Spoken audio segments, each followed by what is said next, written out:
When Abby Piper was in middle school, her pediatrician referred her to the Heroes program. She still was active, but maybe not as active as she should have been. So I was like, yay, there's something we can try, something we can do, that'll help. I noticed that I was like one of the bigger people, so I was like, hey, I kind of want to change this. The Heroes program stands for Healthy Eating with Resources, Options, and Everyday Strategies.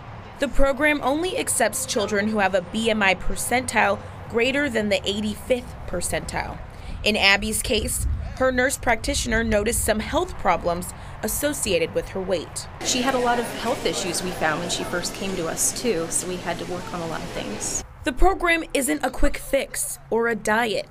It's a lifestyle change. We did struggle, I think, for the first year with Abby because I think she just wasn't seeing how serious her health problems were and how that she really needs to make these changes to see results. I don't want to do this, I don't want to exercise. I don't know these people. It took a year, but Abby overcame her struggles when she started to see a change and took sports to help keep her active. I guess when I actually started to lose weight, I was like, oh, I feel really good, so I want to keep doing this. She's lost about 20 pounds in the past 8 months, which is very impressive.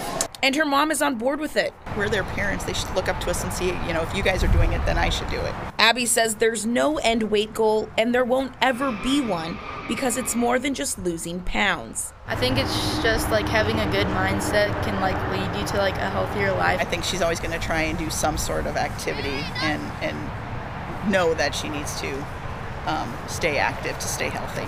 Abby is still in the Heroes program and is determined to continue a healthy lifestyle. In Omaha, Waverly Monroe, KETV Newswatch 7.